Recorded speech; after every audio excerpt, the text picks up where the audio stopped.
सिंध के सियासी समाजी क़ौम परस्त अॻवाननि कराची में रहंदड़ सिंधियुनि के सुञाणप कार्डन जो फैसलो इस्लामाबाद में करण वारे वफ़ाक़ी घरू वज़ीर शेख रशीद के बयान की मज़म्मत कई है। सिंध के नाले वारे शायर, नावल निगार ऐं रागी बेदल मसरूर कराची के इलाइक़े सचल ॻोठ में सिंध टीवी न्यूज़ से ॻाल्हाईंदे चयो त सिंधियुनि के क़िस्मत जो फैसलो इस्लामाबाद करण जो हक़ शेख रशीद के कंहिं ॾिनो आहे। सिंध जा शनाख्ती कार्ड जेको उन लाइ लगाए ॻाल्हायो आहे इमरान ख़ान कंदो।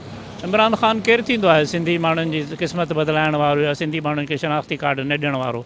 ही ऐं ॿियो जेको इन पंहिंजे शेख रशीद जेको इहो बयानु ॾिनो आहे इहो एंटी स्टेट बयानु आहे, इहो पाकिस्तान जे वहदत जे ख़िलाफ़ बयानु आहे।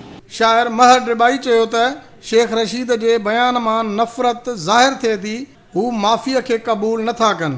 पोइ जल्दबाज़ी में तकड़ में हुन खां इहो ख़तरनाक सच निकिरी वियो आहे वाता ऐं आउं सम्झां थो त इहो सच ई आहे। भले हींअर मां हुनजी तरदीद बि पढ़ी आहे पर आउं हुनखे नथो मञां।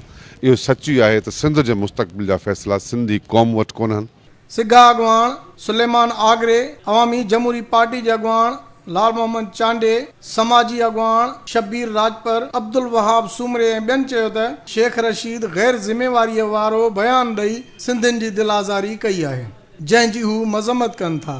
शेख रशीद जेको इहो बयानु ॾिनो आहे इहो हिकु त नई ॻाल्हि कान्हे सिंधियुनि लाइ रोज़ हिकिड़ो नओं इशू पैदा कयो थो वञे, रोज़ हिकिड़ी नओं शो छॾियो थो वञे, उहो मीडिया ज़रिए मार्केट में छॾियो थो वञे। सिंधी माण्हू जीअं उन में उलझल रहनि, उन में फाथल रहनि। बहारी, बंगाली, अफ़गानी उन्हनि खे शनाख्ती कार्ड कराची में ॾियनि। सिंधी माण्हू जिन जी धरती आहे, जिन जे वज़न में उहो बि वरी शेख रशीद थो करे वफ़ाक़ी वज़ीर। छा सिंध जा फ़ैसिला वफ़ाक़ी वज़ीर जे हथ में आहिनि?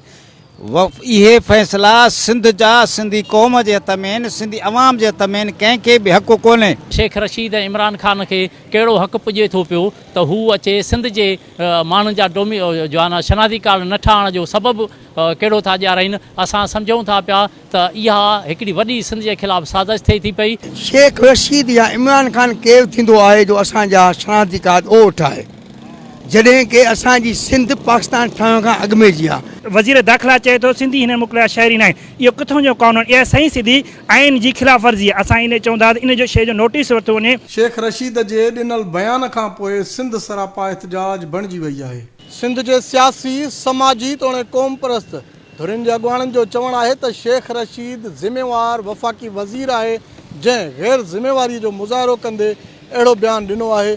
हुनखे हिन पंहिंजे ॾिनल बयान ते माफ़ी वठणु घुरिजे, ॿी सूरत में सॼी सिंध में सख़्तु एहतजाज कयो वेंदो। कैमरामैन अलीरज़ा ज़ैदी सां बशीर संजराणी, सिंध टीवी न्यूज़, कराची।